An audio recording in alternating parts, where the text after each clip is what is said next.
Boa noite a todos. Hoje o pessoal ficou com medo da chuva, né? Acho que a chuva espantou o pessoal. Mas nós estamos aí, né?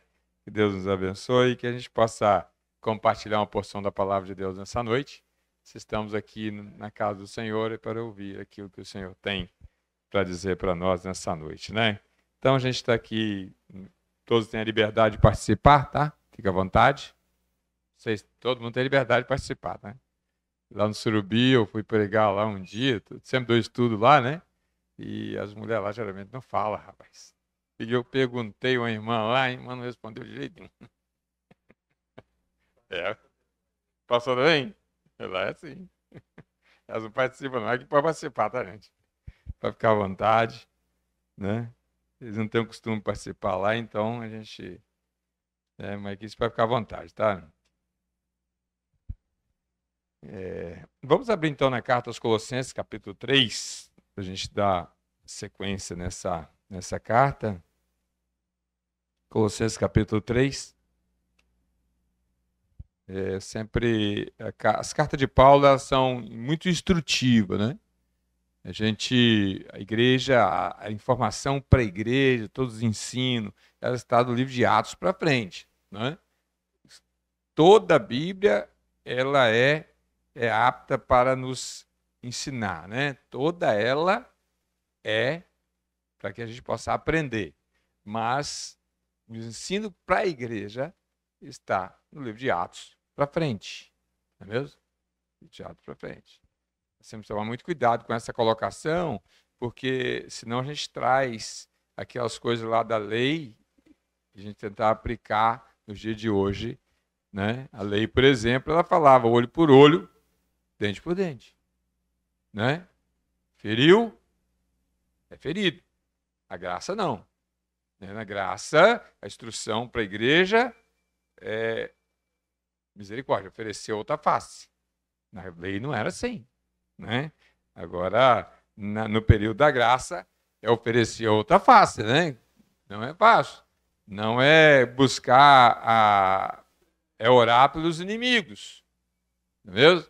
Na lei, você tinha que mandar ver nos inimigos, mas na graça. Então, nós temos que entender ter esse entendimento para a gente possa viver de uma forma mais sábia neste mundo. Não é mesmo? Então, a carta do apóstolo Paulo à igreja de Colossenses, ele vai instruir a igreja no seu cotidiano, né? No seu cotidiano, nas suas lidas diárias. A Bíblia, ela não tem resposta, ela não tem, às vezes, a Bíblia, de repente, ela não tem resposta para tudo, mas ela tem princípio para qualquer ação nossa nesse mundo, né? Ela tem princípio para todas as ações nossas nesse mundo, não é mesmo? Eu sempre digo uma palavra aqui, por que a Bíblia é sempre atual? Ela é atual porque a Bíblia foi escrita há tantos anos atrás e ela traz ensino para nós hoje. Por que ela faz isso? Não é porque ela foi escrita por homens, inspirada por Deus, para instruir homens. E os homens que viveram no passado, há 2000 anos, é os mesmos que vivem hoje, com circunstâncias diferentes, mas com necessidades iguais.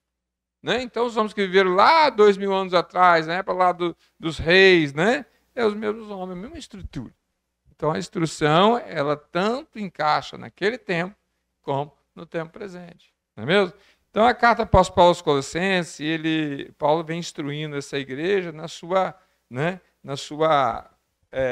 vida diária, não é mesmo? E nesse capítulo 3 aqui, é muito interessante, esse capítulo 3 é fantástico, capítulo 3. O capítulo 3 de Colossenses é instrutivo demais, né? E na semana passada, mês passado, a gente falou sobre, a partir do versículo 5, né? A gente comentou um pouco do versículo 5 até o versículo 11, e só para a gente recapitular um pouco, né? Eu queria só citar o primeiro versículo, vai falar, capítulo 3, versículo 1. Bota ali, Lucas, capítulo 3, versículo 1. Porque, portanto, se fores ressuscitado juntamente com Cristo, buscai as coisas que são do alto, onde Cristo vive, assentado à direita de Deus. Pensai nas coisas do alto, não nas que são da terra, porque morreste e a vossa vida está oculta juntamente com Cristo em Deus. Quando Cristo, que é a nossa vida, se manifestar, então nós também sereis, então vós também sereis manifestados com Ele em glória. Eu estou tendo dificuldade na leitura dessa Bíblia, sabe por quê? É porque eu perdi minha Bíblia. A minha Bíblia eu perdi, e ela é corrigida. Essa aqui é atualizada, aí os versículos lá, para mim já está até mais ou menos decorado, sabe? Esses versículos. Não, eu tinha essa aqui lá em casa. Eu estou usando, a Alessandra esqueceu a Bíblia no muro ali, domingo, e alguém levou. Aí a pessoa falou assim, de repente vai usar. Eu falei assim, usar bom demais. Se ele levou e guardou, eu estava fazendo uma falta para mim, né? Se ele usar, ler, aprender, se converter. Eu lembro que o meu pai, ele achou uma Bíblia, e essa Bíblia ficou em casa há muitos anos, né? Muitos anos. Meu pai achou uma Bíblia, ele não era mesmo, por muitos anos em casa essa Bíblia, e sempre lia. Até aquela história de Salomão, né? De dividir a criança, ele contava para a gente. Ele contava essa história, que ele lia. Ele lia a Bíblia. Não se converteu, né? Mas ele lia a Bíblia. Então a gente teve o primeiro contato, né? Quando eu comecei a trabalhar na unidade e eu comecei a ouvir do Evangelho, eu conferia nessa Bíblia. Eu usei essa Bíblia por muito tempo. Aí depois que ela estragou, ela acabou, eu comprei outra, né? Então, irmãos, Paulo aqui, ele vem trazendo aqui, se nós já fomos ressuscitados com Cristo. Né? Se fomos ressuscitados com Cristo. Chega esse versículo 3 aqui, eu acho esse versículo 4, coloca ali, Lu, a revista corrigida. Coloca a revista corrigida que eu tenho mais facilidade com ela. Olha lá, quando Cristo, que é a nossa vida, se manifestar, então vos manifestarei com Ele em glória. Eu gosto sempre de pensar, quando nós cremos em Jesus, nós já ressuscitamos com Cristo. Nós já ressuscitamos com Cristo. Não é? Já ressuscitamos com Cristo. Mas só que a gente ainda continua vivendo aqui. Aí que está o grande desafio. Porque quando Cristo se manifestar, nós seremos semelhantes a Ele. Mas o problema é até Ele se manifestar. Aí nós temos desafio. Nós temos caminho a trilhar. Nós temos o pecado para rejeitar. Né? Então é uma caminhada que demanda convicções, ações e intenções naquilo que o Senhor ensina para nós. Né? É aquilo que Ele ensina para nós. Então, eu gosto muito desse versículo 4, que quando Cristo se manifestar, quando Cristo, que é a nossa vida, se manifestar, então também vós manifestarei com Ele em glória. Nós vamos manifestar com Ele em glória. Né? Mas nós estamos aqui nesse período de vida. Nós já estamos potencialmente já ressuscitados com Cristo, mas vivendo nesse mundo aqui de lutas, desafios e problemas. Alegrias, né? Porque a vida não é só problema. A vida é alegria, rapaz. Quanta coisa boa que acontece no nosso decorrer da nossa caminhada. Coisas ruins? Tem coisas ruins. Mas a maioria é coisa boa. A maioria das noites a gente dorme a noite toda. São minorias as noites que a gente perde o sono. A maioria dos dias nós vivemos com satisfação e alegria. Tem momentos, dias de dor? Tem, mas são muito poucos. São muito poucos, né? Muito poucos. Então, mas a gente está caminhando para encontrar com o Senhor. E quanto mais longo o caminhar, mais a pressão, mais dificuldade vem. Quanto mais longe o caminhar, quanto mais a idade avança, mais a dificuldade virá. Mas nós já ressuscitamos com Cristo. Mas Ele vai se manifestar. Nós cremos que Ele vai se manifestar. Né? E Ele vai transformar. E vós manifestarei com Ele em glória. Né? Nós vamos manifestar com Ele em glória. Então, como é longo o caminhar, às vezes, após a nossa conversão, ele vai entrar aqui no versículo 5 e vai começar a falar como viver como cristão nesse mundo presente. Ele vai começar a dar instrução sobre isso. Né? Aí chega no versículo 5, ele vai dizer Mortificai, pois, os vossos membros que estão sobre a terra. A prostituição, a impureza, a apetite desordenado, viu, concupiscência, a avareza, que é a idolatria. Está vendo? Só coisas ruins que procedem de cada ser humano. Isso aqui não vem de fora, isso tudo que vem de dentro. Tudo isso provém de dentro. Tudo isso provém de dentro. Então, a nossa luta, nosso desafio, o maior desafio de cada um de nós é controlar a gente mesmo. É controlar aquilo que nós já temos. É podar a nossa essência maligna.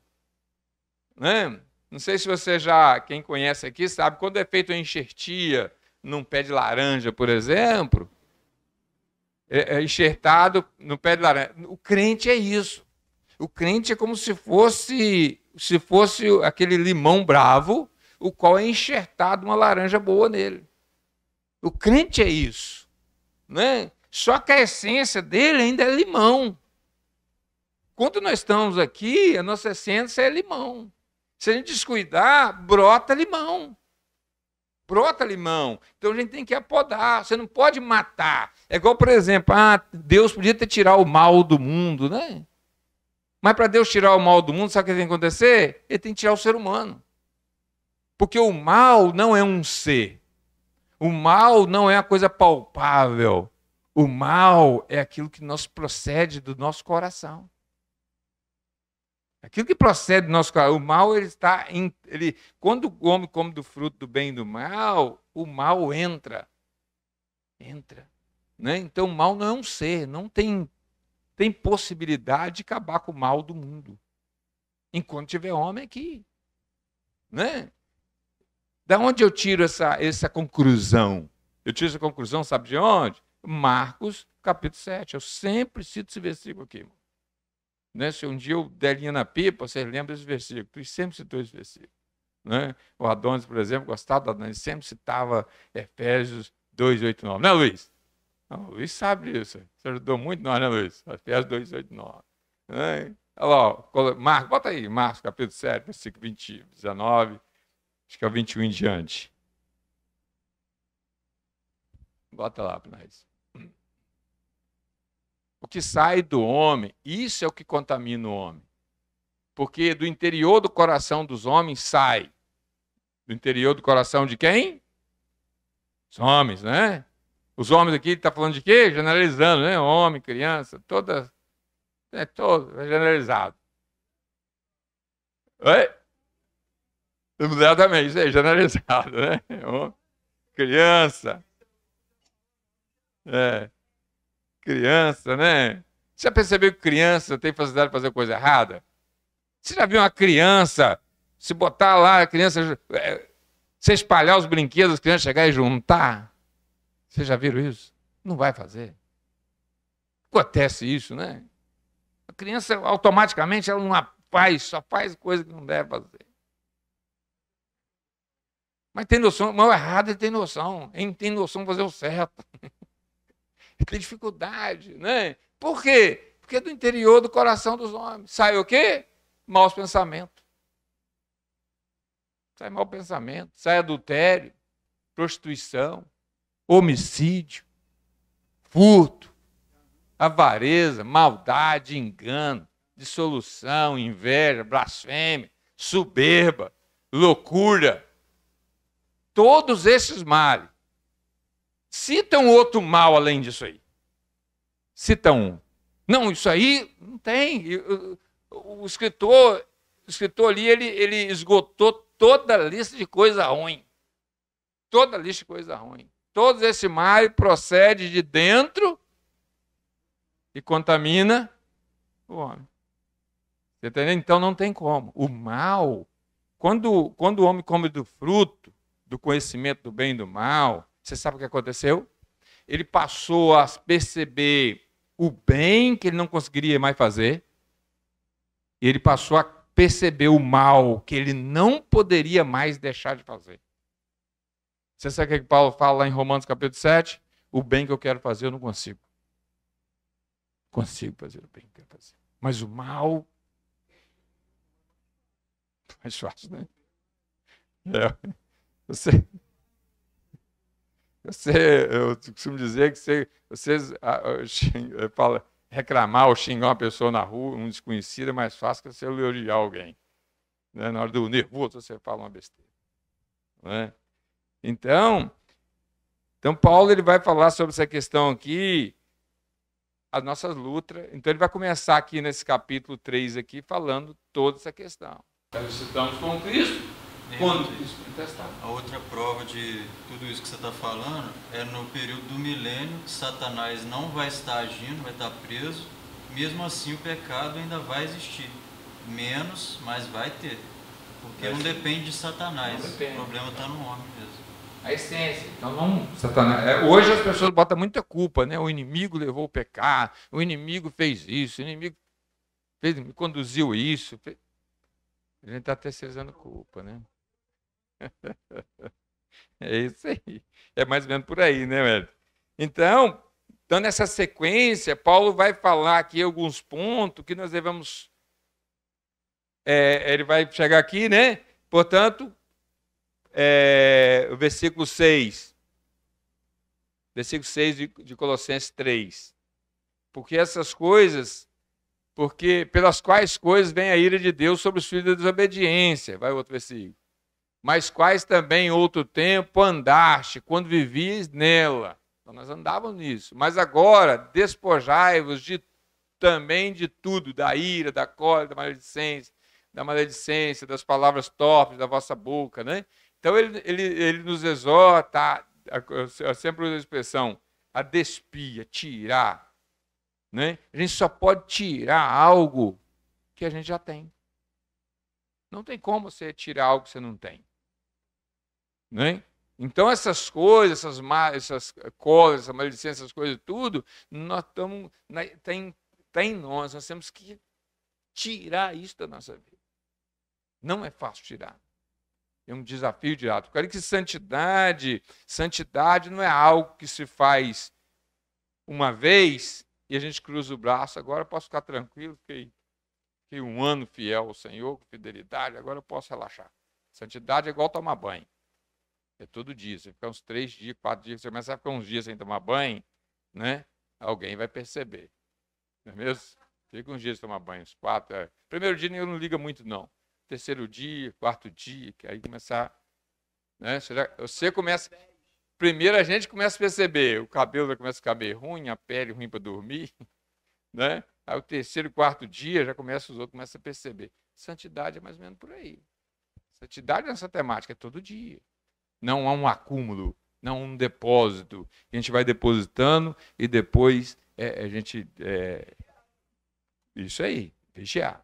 Então Paulo ele nos convida a despir, né? Então ele vai falando... O que eu quero chegar aqui, irmão, no versículo 12. O versículo 12 em diante vai falar de coisa... extraordinária, né? Mas para a gente chegar no versículo 2 e entender que Paulo...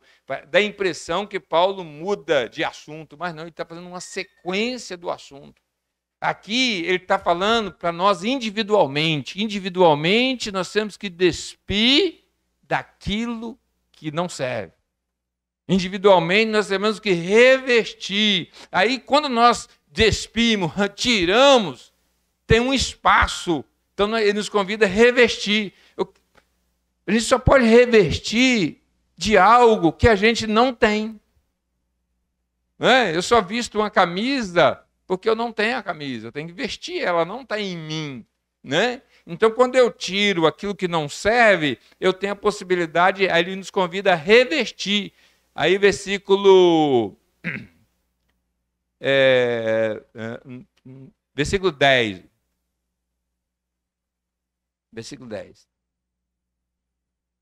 E vos revestiste do novo, que se renova para o conhecimento segundo a imagem daquele que o criou. Versículo. Onde não há grego, não há judeu, não há circunciso, nem circunciso, bárbaro, cita, servo, livre, mas Cristo tudo em todos. Então ele nos exorta a revestir. Revestir de coisas do alto, de coisas, de outras atitudes que vai tomar lugar daquilo que é ruim. daquilo que nós despimos, né? Então ele vai nos convidar, ele nos exorta a revestir. O que é revestir?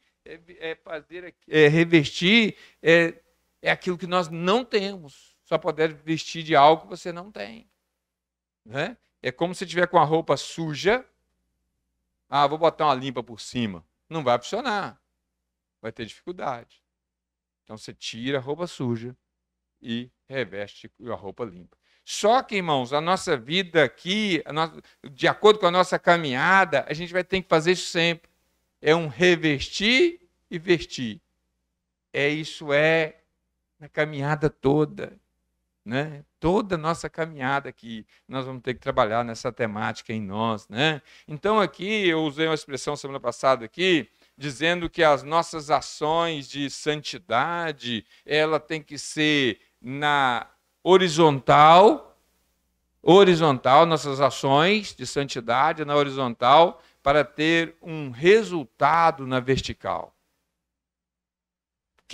Eu até falei aqui, quem que usufrui desse revestir aqui? Quem usufrui? Deus não precisa da minha longanimidade, Deus não precisa do meu amor, Deus não precisa do meu perdão, Deus não precisa nada disso.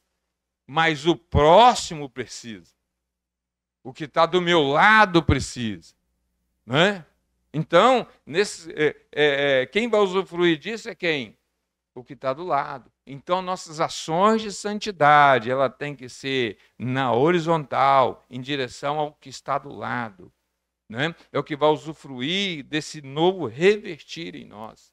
Porque quem sofre o dano quando nós não mortificamos a nossa carne, também não é Deus. Não faz para Deus. Se eu for arrogante, se eu for impuro, Deus continua sendo Deus. Mas o que está do meu lado vai perceber o que Cristo fez em você. Qual a diferença que Cristo fez?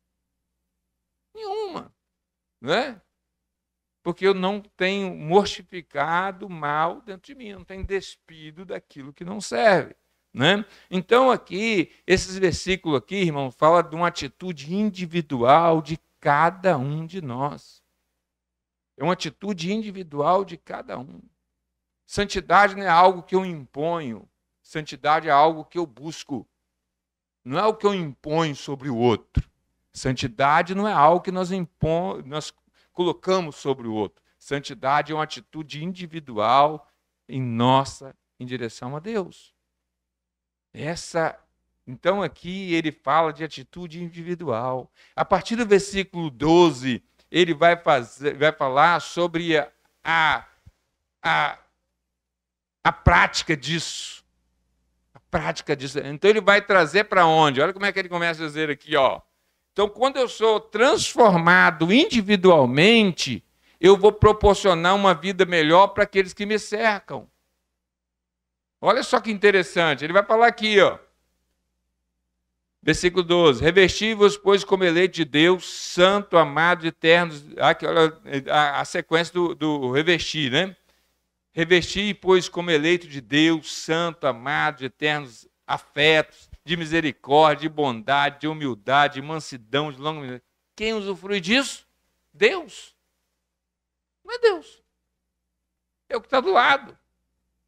Não é? Então ele nos exorta a nós mudarmos individualmente. Individualmente. Suportai-vos uns aos outros. Né? Perdoai-vos mutuamente, caso alguém tenha motivo de queixa contra o outro, assim como o Senhor vos perdoou, assim também perdoai-vos. Acima de tudo isso, porém, esteja o amor, que é o vínculo da perfeição. Seja a paz de Cristo o árbitro em vossos corações. Olha só, esse versículo 15 é extraordinário. Seja a paz de Cristo o árbitro, o juiz nos vossos corações, a qual também vos chamado a um só corpo, sede agradecido, habite ricamente em vós a palavra de Cristo, habite em vós a palavra de Cristo. Aonde nós aprendemos a palavra de Cristo? Só no Novo Testamento. Habite em vós a palavra de Cristo. Instrui-vos, aconselhai-vos mutuamente em toda a sabedoria, louvando a Deus com salmos, hinos, cantos espirituais, com gratidão em vossos corações. Cânticos espirituais, com gratidão em vossos corações. Sabedoria, louvando a Deus com salmos e hinos e cânticos espirituais. Então, ele individualmente, ele nos ensina a caminhar em direção a Deus, com as nossas atitudes, com as nossas canções, com os nossos hinos, com a nossa vida, né? Aqui ele está trazendo, ele está falando aqui como se ele estivesse falando individualmente, cada indivíduo seja o seu árbitro, seja o seu próprio juiz. Não é eu que tenho que vigiar o Wellington, mas é o Wellington que tem que se vigiar.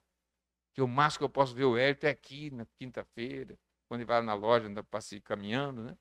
O máximo a gente pode ver o outro é nesses dias. Mas eu gosto sempre de dizer que nós somos seres individuais. Por causa disso, que o Espírito do Senhor, ele habita individualmente em cada um de nós. Ele habita individualmente em cada um de nós. Ele instrui individualmente cada um de nós. Né? Individualmente cada um de nós. Então, quando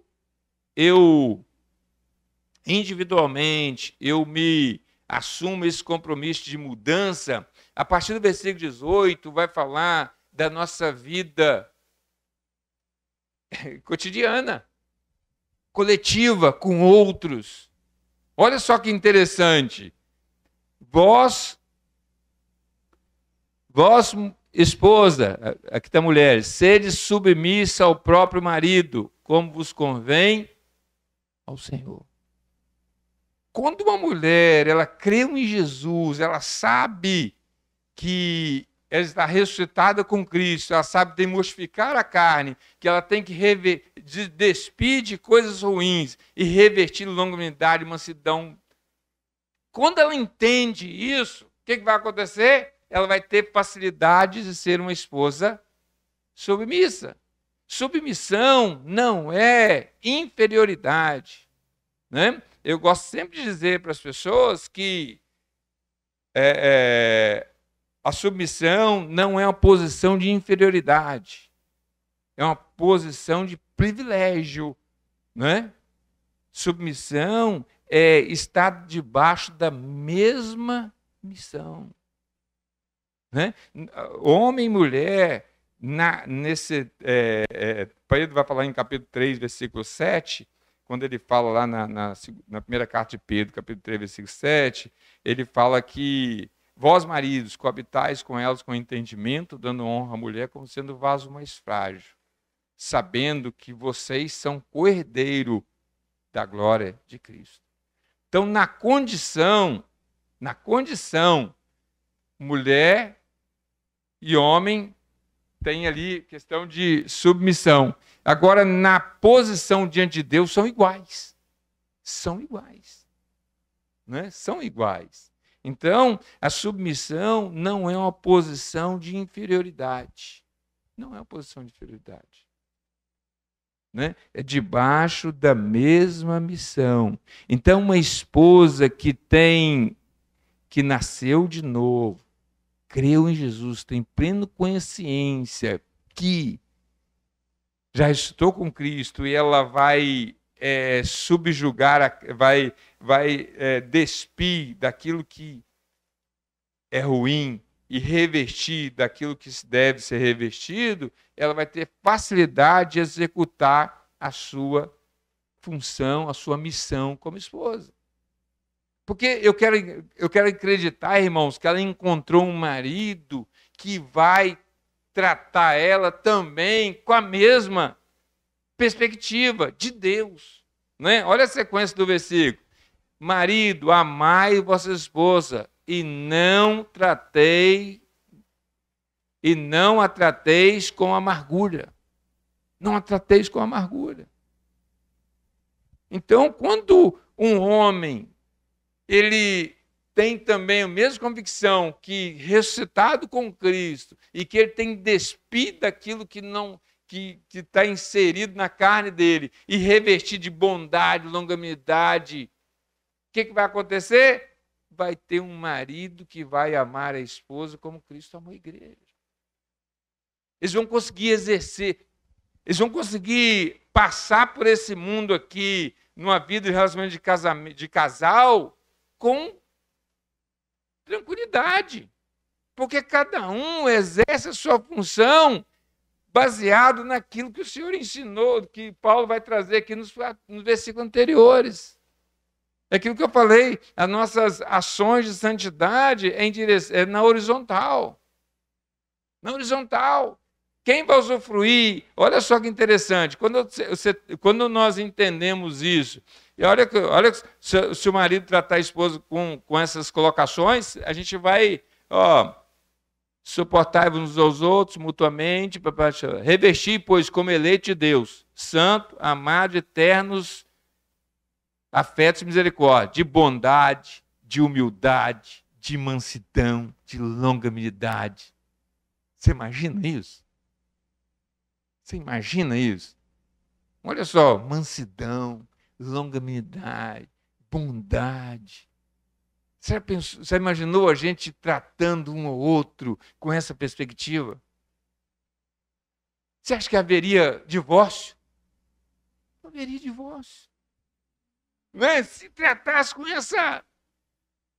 Quem que eu tenho que tratar com longanimidade, mansidão? Quem que eu tenho que tratar? O vizinho? O que está mais próximo. Quem que está mais próximo? A esposa. Você está conseguindo entender? Se a gente viver com essa convicção, irmãos, não vai haver problema no casamento. Eu lembro quando nós fizemos o curso de noivo do Lucas e os meninos aqui, eu falei com eles, vocês têm tudo para dar certo. Se vocês não der certo, que vocês são ruins demais. Porque novo, bonito, eles bonito, né? Novo, bonito, mesma fé, né? Então, todos os princípios. Tem a Bíblia como prática de fé, né? E prática, né? Tudo para dar certo. Então, se a esposa viver com essa convicção aqui, com o resultado, esse revestir, e o marido também, vai ser só a morte para separar, irmãos. Quando Cristo fala assim, só a morte separa, só a morte que vai separar. Por quê? Porque a minha ignorância, a minha arrogância, a minha falta de educação, eu arranquei, eu tirei de mim, eu despi. Não é mesmo? Eu revesti de coisa boa, olha o que eu revesti. Olha só o que eu revesti, né? Eu revesti de misericórdia, bondade, humildade, mansidão, longanimidade. Eu suportando. Né? Tinha a dona Lécia sempre falava aqui, quando não quer, dois não brigam, não tem uma expressão dessa? Quando não quer, dois não brigam. E quando os dois não querem? Não vai haver briga, não vai haver problema. Vocês estão entendendo como é que funciona? Porque os atritos vêm de quê? Vêm de coisas desse mundo, coisa de gente. Os atritos na família, nos casamentos, vêm de coisa de gente. Ignorância, arrogância, traição. Vem disso. Não vem de coisa extraterrestre que abaixou e fez a confusão. Não tem. Vem de gente, vem da gente, vem de cada um das pessoas. Né? Então, os problemas, ele vem de cada um das pessoas. E a fonte está nessa lista. A fonte dos problemas está dentro do coração nosso. E a gente tem possibilidade de... se a Bíblia fala para nós mortificar ou despir, é porque há possibilidade. Se eu não ensinar algo que não tem possibilidade, não é mesmo? Não tem possibilidade. Então quando eu entendo, porque quando chega nesse versículo, quando ele começa a falar de esposa, marido, a gente acha que está fora do contexto. A gente lê a passagem, eu já li esse capítulo e achava que está fora de contexto, mas não está fora de contexto, ele está dentro de um contexto. Ele está dentro de um contexto, princípio de ensino, que diz, individualmente você tem que fazer isso, isso e aquilo, para que você possa viver na prática coisas melhores nessa vida. A gente consegue viver na prática coisas melhores nessa vida. Né? Quando a gente entende que nós precisamos de despir de certas coisas e revertir de outras coisas mais importantes. Né? Então, nós vamos, as esposas vai ter satisfação e alegria. Gente, uma mulher ser submissa a um homem que ama ela como Cristo amou a igreja, a ponto de dar a vida por ela, submissão não vai ser um peso, vai ser um prazer. Não é? Funciona assim? As mulheres são submissas a cada homem ruim. Sempre a gente fosse um homem bom, né? Cara que realmente deve. Não, porque da vida, você dá o dinheiro. Tem marido que tem dificuldade de dar o dinheiro, mas dá a vida, né? A vida é o máximo. Se ele pode dar a vida, ele dá qualquer coisa. Dá qualquer coisa. Não é? Qualquer coisa, ele tem. Você imagina, só dá vida, cara. Dá vida. Então, se um homem encontra uma mulher que é submissa a ele, ele vai amar ela como Cristo amou a igreja com mais facilidade. Com mais facilidade. Vai facilitar a vida um do outro, né? Em casa eu procuro facilitar a vida um do outro. Não é mesmo? Minha esposa não deu para vir hoje, porque ela está trabalhando, alguém tem que trabalhar, né? Está lá pelejando lá com o salão, que às vezes tem cliente que só pode fazer o cabelo de noite. Aí hoje, amanhã é feriado, a cliente queria fazer hoje. Falei, Sandra, invitar de marcar cabelo, dia de reunião, né? O Dade sempre falava isso com a gente lá, e eu sempre associei isso. Sempre dias de reuniões da igreja, a gente não procurar estar presente, né? Porque nossa vinda aqui é fantástico, né? Então, quando uma esposa ela encontra um marido, coisa que eu sempre falo com as meninas, namore e case com um homem que tem coragem de morrer por você. Se ele não tem coragem de morrer por você, pula fora. Vai dar ruim, né? Vai dar ruim, né? Por causa disso que a Bíblia nos adverte sobre o jugo desigual. O jugo desigual vai entrar nessa questão.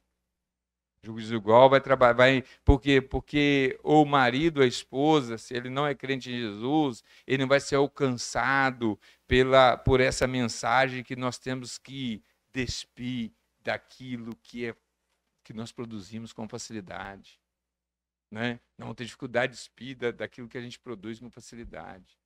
E nós vamos ter dificuldade de revestir daquilo que nós temos que fazer força para revestir. Porque para ser longânimo, para ter paciência, para a gente ser terno de afeto, de misericórdia, de bondade, humildade, mansidão, longanimidade, suportar um outro, é coisa difícil de fazer. Não é fácil. Não é fácil. Mas o desafio é esse. Não é? Porque ser arrogante, ser ignorante, isso é moleza. Isso é fácil ser. Né? A gente faz com facilidade.